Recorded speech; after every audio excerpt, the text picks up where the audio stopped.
Hello! Today's video is going to use some resources provided by AQA to teachers to try and get you the top levels in your English literature exam. So we're looking at specimen paper 2, which you can't find online. Your teacher needs a login to do this.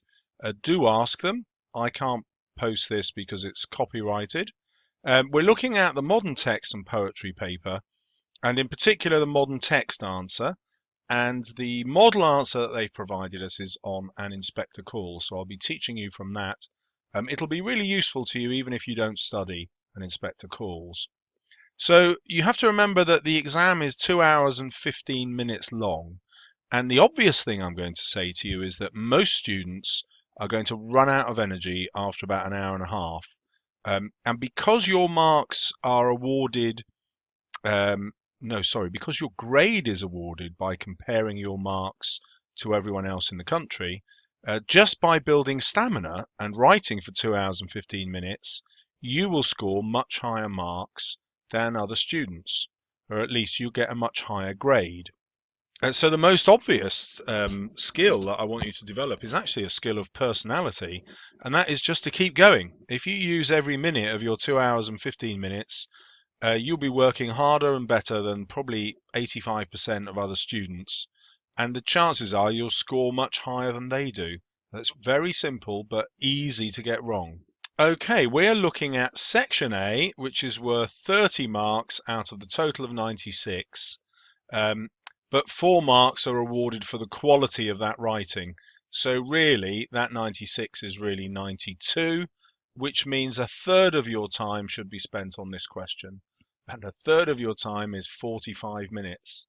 So how much do you think you could write in 45 minutes about your set text? And the reason I ask that is because we're going to be using an answer done, we imagine, under time conditions by a student, which you can see up here is 5 pages long. And in those 45 minutes, not only have they had time to write 5 pages, they've done a very basic plan. Okay, before we get to the answer, it's worth considering what we can learn from the 2 questions posed here. How does Priestley present some of the differences between the older and younger generation in an inspector calls? And what do you think is the importance of the ending of an inspector calls? So the first thing I notice is that the questions aren't focused on a particular character. Now that's good news, because it means that the examiners are going to ask you about your understanding of the whole play. And if you've done your revision properly and you know the whole text well, you're going to get a much higher mark, because other students will just have thought about the characters. Okay, well, let's look at the original specimen material, so the first specimen paper. And here were the first 2 questions. How and why does Sheila change in an inspector calls? And how does Priestley explore responsibility in an inspector calls?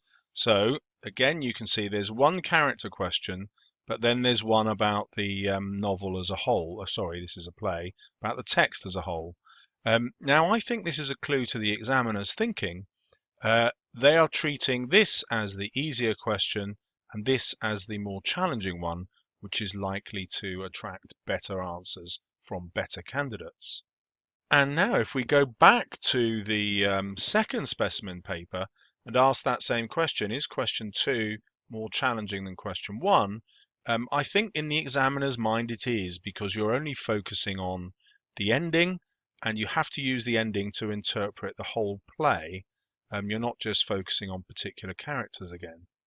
So I think in the examiner's mind, doing question 2 is likely to give you higher marks. That's important because that will influence your choices. Okay, so at this stage it would be sensible to go through the specimen paper and see if that pattern repeats with other texts. So you may not be studying any of these, but let's just look. So the first question is about 2 characters, Mrs. Johnson and Mrs. Lyons. The second one is about childhood. It's an abstract concept, so it's a more difficult concept, and so far that pattern is repeating then. The examiner's mind has the second question as the most difficult. Let's try our next text. The History Boys, the character of Posner compared to some of the different attitudes to school. So we're getting the abstract ideas second.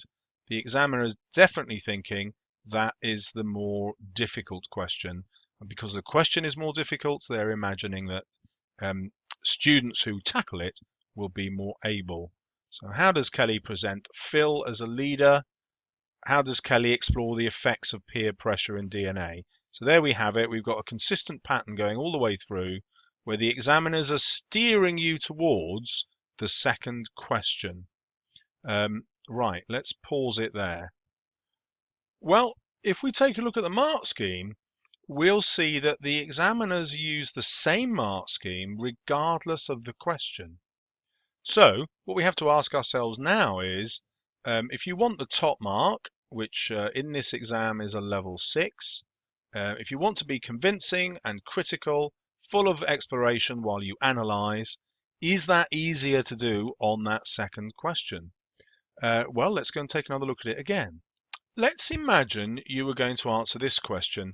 How and why does Sheila change in an inspector calls? Write about how Sheila responds to her family and to the inspector, how Priestley presents Sheila by the way he writes.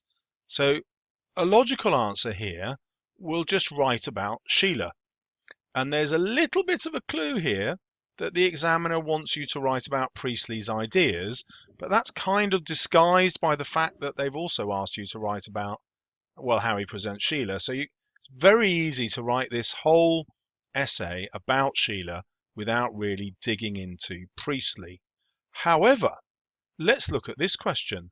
How does Priestley explore responsibility? Ooh, right, well, my whole answer is now going to be about Priestley. The whole answer is going to be about the author's purpose. And I won't get sucked into writing about one character.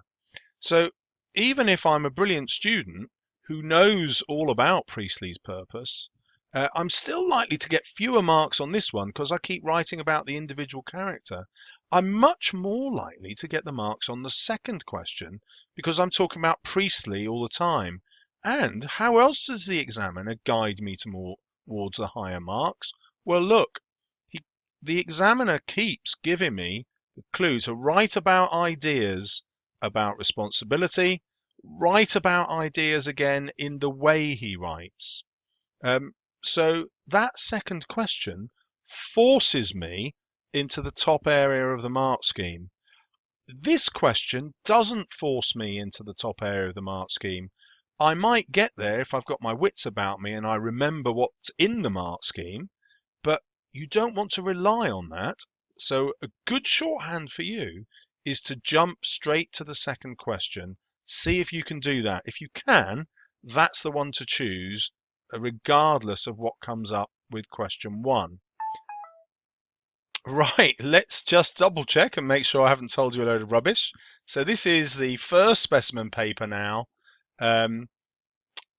Okay, how does Priestley present the differences between the older and younger generation compared to, sorry, let me correct myself. This is the second specimen paper. So we're writing about Priestley's idea with question 1. So this is slightly different. It does invite you to ask about Priestley's thinking, although it's kind of disguised with the use of the word presents.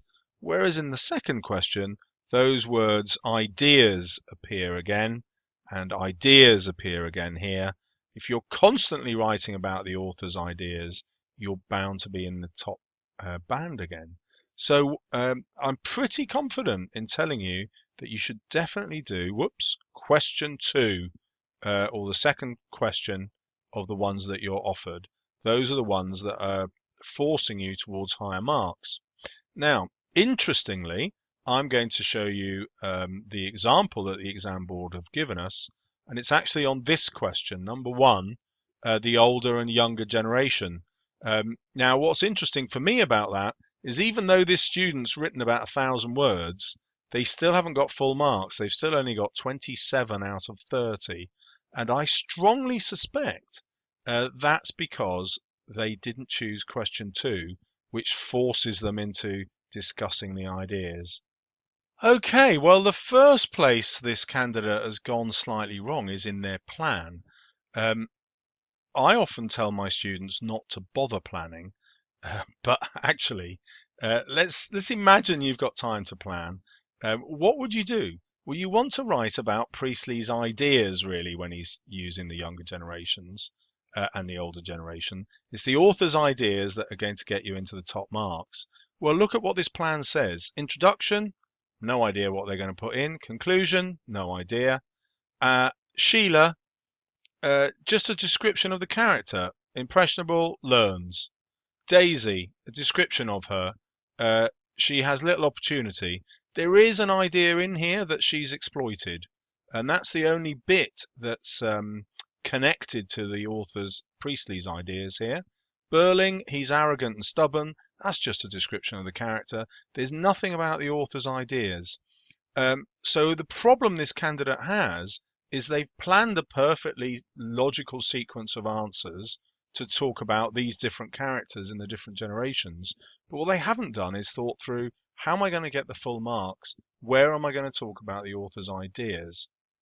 So as we go through the essay, the considered ideas is going to be represented by, I'm going to call this gold, I'm colorblind, but let's do that anyway, because it works symbolically for me. If you include gold in your answer, you get gold in your marks.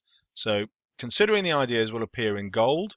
Let's go to the top of the essay and let's just flick through. So nothing on the first two pages. Third page, got some gold in it. Fourth page, big chunk of gold. Fifth page, no gold. And so you can instantly see where this candidate is losing marks. Let's have a look at what the examiner says. This candidate takes a conceptualized approach to the task. That's where you consider the author's ideas. Focuses on the text as a conscious construct. In other words, why has the writer constructed it this way? That's also about the writer's ideas. Analyzed through the presentation of character, there is, look at that, some thoughtful consideration of ideas, not lots of thoughtful consideration. And the reason for that isn't the quality of the student. This student knows the play inside out. It's because they've chosen the wrong question, the one that doesn't demand that they write about ideas. So this is another massive, massive clue from the examiner that we want you to write about the author's ideas, and the second question will always give you those ideas to write about. Do the second question, for God's sake. Anyway, let's carry on. Ideas and context shown through the response to the text overall. There is clear evidence for all level 5, therefore, and on balance a mark of 27 also acknowledges the candidate's approach to the task, as well as analysis of how character is used by the writer to exemplify ideas. So once again, once you start writing about the author's ideas, it forces you into the top band. And that's why this writer has got there. This student has got everything in level 5, but exemplifying the author's ideas has bumped them up into the bottom of level 6, 27 marks out of 30. Okay, so now you know how to choose a question, why to choose the second one that's on offer, and how important the writer's ideas are in your answer. If you would like to read this essay, I will go through it in my next video. Don't forget to subscribe.